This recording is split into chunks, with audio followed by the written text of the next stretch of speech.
dan engkau semua aku bebaskan. Berdiri semua, kemudian prajurit Islam mengurai talinya.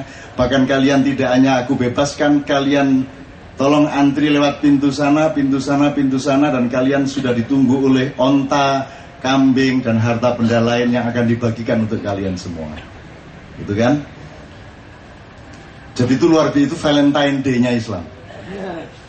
Jadi hari kasih sayang yang luar biasa. Kemudian, tapi masih ada prajurit-prajurit Islam yang masih mengasah-asah pedang, karena kan bertahun-tahun mereka perang. Terus Rasulullah datang, ngapa lagi ngungkal-ngungkal? Kaget dia, iya ya sudah tidak ada perang, pulang sana, sudah tidak ada peperangan, pulang semua, tiduri istrimu masing-masing.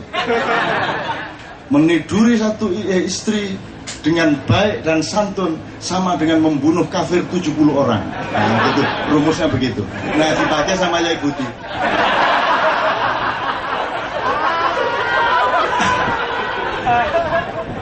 Kalau anak sudah tidur, Dek, saya sih maunya langsung 140.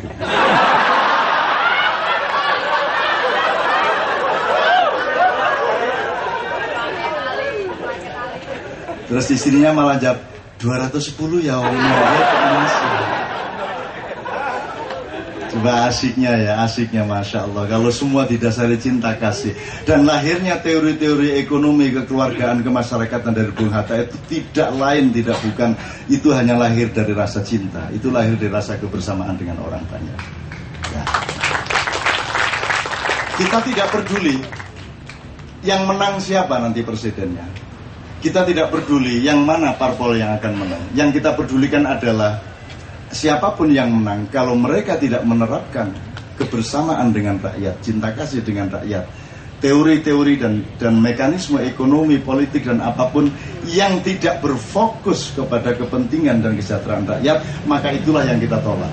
Jadi kita tidak menolak SBY, tidak menolak Megawati, tidak menolak Prabowo, tidak menolak siapapun. Yang kita tolak adalah cinta yang tidak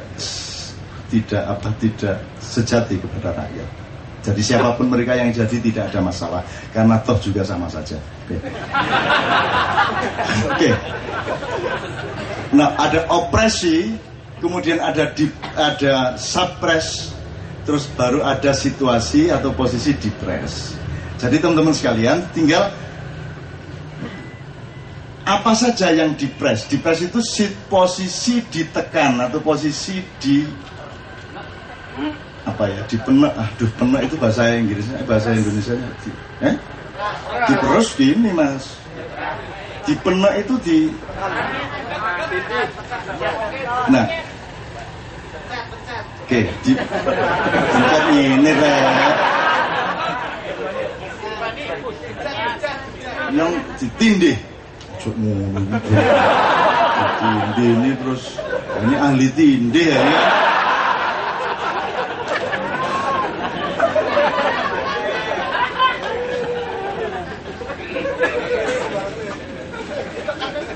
Saya dulu menyarankan, ya Ibu Tini aslinya pemain teater, dan dia pernah workshop teater, ikut teater dinasti di Semarang. Tapi saya menyarankan dia diam-diam, meskipun Mas Budi ini actingnya bagus, tapi saya sarankan coba mulai belajar dan merintis untuk jadi kiai.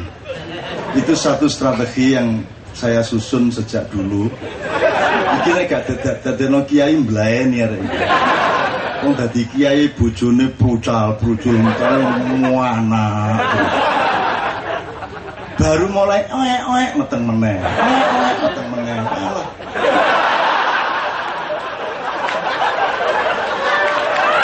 Ya bagaimana? 10 tahun kok 8 anak ini loh. Nabi Muhammad agak ngono rek. Wis iki luwih wong Arab ya. Oke ya. Oppression, suppression, depress. Nah sekarang tinggal kita tarik garis. Apa saja sih? Sekarang konteksnya apa dulu? Bisa politik, bisa ekonomi, bisa kultur, bisa pasal hukum pun bisa melakukan opresi. Fatwa ulama pun bisa melakukan opresi. Sekarang masalahnya Anda depres apa tidak? Kan gitu. Nah, Nanti disusun pelan-pelan di rumah. Kepentingannya apa dulu? Anda dipres apa tidak? Sebab boleh ada opresi, tapi Anda bisa saja tidak dipres karena opresi. Misalnya fatwa.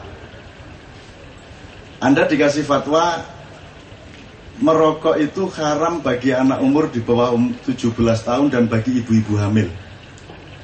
Dan itu kalimatnya sebenarnya ada terusnya, cuma dicoret. Wanita hamil juga dilarang tidur tengkurap. Mengkurap dunterno ini. Ah, nanti kalau Anda mau paham, kita bicarakan bersama. Fatwa itu apa? Posisinya itu sama dengan hukum apa tidak? Ranahnya di mana? Siapa yang berhak memberi fatwa? Yang berlangsung dengan ulama kita kemarin itu fatwa atau bukan? Itu kita analisis. Tapi yang pasti saya melihat orang pada dipres karena fatwa itu. Kenapa dipres?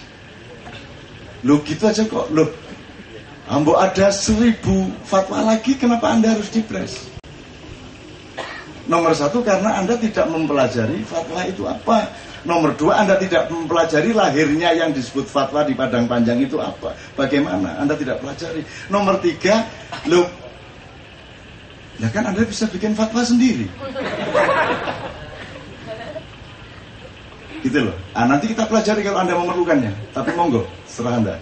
Nah, nanti saya akan bisa ceritain macam-macam soal itu. Terus yang penting nanti kita cari Anda ini mengalami depresi apa saja.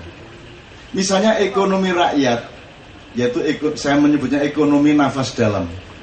Jadi warteg-warteg di sisi-sisi gedung-gedung gede, di mana karyawan-karyawan perusahaan besar itu kalau siang makan di situ. Itu dengan adanya krisis global dari Amerika kemarin, dia dipres apa tidak? Kan begitu. Tingkat depresnya seberapa? Apa saja yang di Indonesia yang merupakan opresi-opresi dan supresi-supresi yang membuat Anda depres. Nah, yang depres ini bukan hanya rakyat, alam juga bisa depres. Tadi saya ngobrol sama teman-teman dari IPB, tanah juga bisa depres. Tanah bisa mengalami depresi karena petani dan pelaku pertanian tidak memiliki cinta kasih dan apresiasi terhadap pemeliharaan kesuburan tanah, sehingga dipupuk terus, dirabuk terus tanpa pernah memperhatikan bahwa tanah itu memerlukan kelapangan untuk bernafas dan memelihara kesuburannya. Sehingga ada satu istilah tanah kita sekarang yang sebenarnya merupakan surga yang diambil oleh Allah, ditaruh di belahan bumi sebelah sini ini yang namanya Pulau Jawa terutama. Itu sudah kena narkoba semua tanahnya. Sudah kena narkoba, berarti dia dipres. Itu teman sekalian. Nah, sekarang Anda hitung nanti di rumah, cari yang opresinya apa, supresinya apa, yang kena dipres siapa saja dan apa saja.